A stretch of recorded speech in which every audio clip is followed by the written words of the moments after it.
Software engineer అవ్వాలన్న aim ఉంటే 6 months మీకు ఇస్తే సరిపోతుందా? సాఫ్ట్వేర్ ఇంజనీర్స్గా మార్చగలరా? ఎవరైనా మేడం ఏ బ్యాక్గ్రౌండ్ నుంచి వచ్చిన వాళ్ళైనా వాళ్ళు మేము సాఫ్ట్వేర్ ఇంజనీర్ అవ్వాలనే ఒక ఇంటెన్షన్ ఉంటే చాలు మేడం.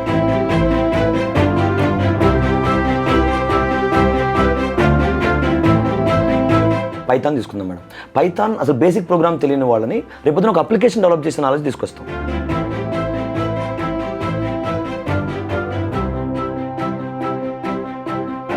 స్టూడెంట్ దగ్గర నుంచి మేమేం ఎక్స్పెక్ట్ చేస్తున్నామంటే డెడికేటెడ్గా రోజుకు ఒక 6 hours 7 hours స్పెండ్ చేస్తే చాలు.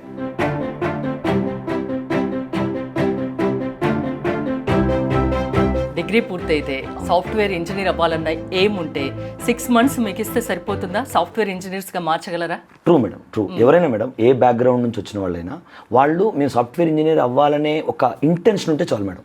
రోజు కొంత టైం స్పెండ్ చేసి మీకు ఇక్కడ చెప్పే విని ప్రాక్టీస్ చేస్తే ఈజీగా జాబ్ తెచ్చుకోవచ్చు మేడం. ఇప్పుడు ఇండస్ట్రీలో జాబ్స్ అవైలబుల్ ఉన్నాయి, బాగున్నాయి జాబ్స్. వీళ్ళు డెడికేటెడ్గా టైం స్పెండ్ చేసి సబ్జెక్ట్ నేర్చుకుంటే జాబ్ తెచ్చుకోవచ్చు మేడం.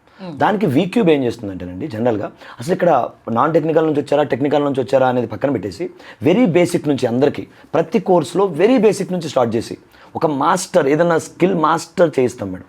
లైక్ ఇప్పుడు ప్రోగ్రామింగే తీసుకున్నాం అనుకోండి, పైథాన్ తీసుకుందాం మేడం. పైథాన్ అసలు బేసిక్ ప్రోగ్రామ్ తెలియని వాళ్ళని రేపొద్దున ఒక అప్లికేషన్ డెవలప్ చేసిన నాలెడ్జ్ తీసుకొస్తాం. సో మాకు ఇక్కడ స్టూడెంట్ దగ్గర నుంచి మేమేం ఎక్స్పెక్ట్ చేస్తున్నామంటే డెడికేటెడ్గా రోజుకు ఒక 6 hours 7 hours స్పెండ్ చేస్తే చాలు. ఈజీగా they can get in to the job అండి. ఇప్పుడు రూరల్ బ్యాక్గ్రౌండ్లో ఉన్న పిల్లలకి కొంచెం ఇంగ్లీష్ మీద పట్టు తక్కువగా ఉంటుంది, కొంచెం నాలెడ్జ్ తక్కువ ఉంటుంది. ఇక్కడ ఉన్న పిల్లలు అంత ఫాస్ట్గా వాళ్ళు ఉండలేరు. వాళ్ళకు రావాలన్నది హైదరాబాద్ వచ్చి ఈ వీక్యూబ్ లాంటి ఇన్స్టిట్యూట్లో జాయిన్ అవ్వాలి అని ఉంటుంది, కానీ ఒకలాంటి భయం ఉంటుంది. మీ దగ్గరికి వస్తే వాళ్ళలో కాన్ఫిడెంట్ నింపి వాళ్ళను ప్రొఫెషనల్ సాఫ్ట్వేర్ ఇంజనీర్స్ చేయగలరా? వాళ్ళకి ఏమన్నా ఎక్కువ టైం పడుతుందా? యాక్చువల్గా మేడం మళ్ళీ ఇక్కడ కూడా మేడం, సో ఏ ఏరియా నుంచి వచ్చినా వెరీ బేసిక్ రూరల్ ఏరియాస్ నుంచి వచ్చినా కూడా వాళ్ళు డైలీ మేము చెప్పింది విని ప్రాక్టీస్ చేస్తూ ఉంటే కమ్యూనికేషన్ ఈజీగా వస్తుంది, ఆ తర్వాత నాలెడ్జ్ కూడా ఈజీగా వస్తుందండి. ఫస్ట్ వెరీ బేసిక్ ప్రోగ్రామ్స్ నేర్పిస్తాం, చిన్న చిన్న ప్రోగ్రామ్స్ ఎలా చేయాలో నేర్పిస్తాం, అక్కడ నుంచి నెక్స్ట్ లెవెల్ సివియారిటీ తీసుకెళ్తాం, అక్కడ నుంచి నెక్స్ట్ లెవెల్ సివియారిటీ. అసలు ఏం తెలియని వాళ్ళని కొంచెం నెక్స్ట్ లెవెల్ థింక్ ఎలా చేయాలో అది నేర్పిస్తామండి. ఒక స్టూడెంట్ మీ దగ్గరికి వస్తే ఆ అబ్బాయికి ఏది బెస్ట్ కోర్స్ అనేది మీరు ఎలా డిసైడ్ చేస్తారు?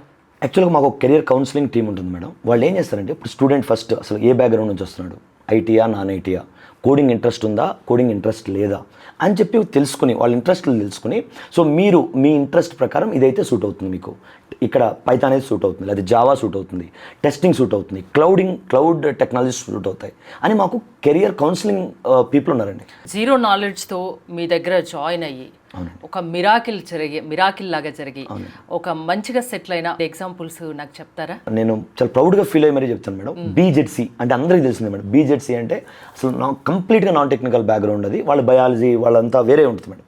వాళ్ళు అసలు ఏం ప్రోగ్రామ్ అంటే ఏంటి తెలియని దగ్గర నుంచి సో ప్రాపర్గా Python full stock with a integration అనే కోర్స్ నేర్చుకుని ఇప్పుడు ఒక ప్రాపర్ సాఫ్ట్వేర్ జాబ్ చేస్తున్నారండి ఒక మంచి కంపెనీలో విత్ గుడ్ ప్యాకేజ్. ఇంకొక ఆవిడ ప్రియాంక అని చెప్పి, ఆవిడ మెకానికల్ బ్యాక్గ్రౌండ్ నుంచి వచ్చింది. మెకానికల్ బ్యాక్గ్రౌండ్ నుంచి వచ్చి మా దగ్గర కోర్స్ నేర్చుకుని she is into very good job now.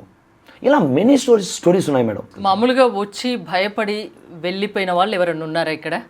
గ్యారంటీగా ఉంటారు కదా మేడం. ఇక్కడికి వచ్చి భయపడతారు అంటే ఫస్ట్ స్టూడెంట్ మెంటాలిటీ ఎలా ఉంటుందంటే జనరల్గా మనమైనా సరే మన స్టూడెంట్ ఏజ్లో ఉన్నా కూడా మనం ఏదైనా సరే ఈజీగా ఉండాలి, లేకపోతే మనకు ఓవర్ నైట్ ఏదో చేయాలి, ఎక్కువ వెయిట్ చేయడానికి కూడా ఇప్పుడు రెడీగా లేరు. ఇప్పుడు నాకు 2-3 నెలల్లో జాబ్ వస్తుందా, ఈజీగా అయిపోతుందా అనే పాయింట్ ఆఫ్ వ్యూలో థింక్ చేస్తారు మేడం. ఇప్పుడు నేను ఎంఏ తెలుగు కంప్లీట్ అయిపోయింది, నేను సాఫ్ట్వేర్ ఇంజనీర్ అవ్వాలనుకుంటే మీరు చేయగలరా నన్ను? అగైన్ మేడం, ఇప్పుడు ఇమీడియట్గా పాస్ అవుట్ అయినా ఏ స్టూడెంట్ అయినా సరే తీసుకుంటే అది ఎంఏ తెలుగు అయినా ఎంఏ ఇంగ్లీష్ అయినా ఏదైనా సరే, ఇప్పుడు నేను ఇంత చెప్పినట్టు కొన్ని కంపెనీస్ నాన్ టెక్నికల్ పీపుల్ని కన్సిడర్ చేయవు, కొన్ని కంపెనీస్ నాలెడ్జ్ని మాత్రమే ప్రిఫర్ చేస్తాయి, మీ బ్యాక్గ్రౌండ్తో సంబంధం లేదు. సో అలాంటి కంపెనీస్ని మనం టార్గెట్ చేసి మీరు ప్రాపర్గా కానీ స్కిల్స్ నేర్చుకుంటే, ప్రాపర్గా ఒక కంపెనీకి ఏం కావాలో అవి కానీ నేర్చుకుంటే సో ఈజీగా మనం జాబ్ తెచ్చుకోవచ్చు.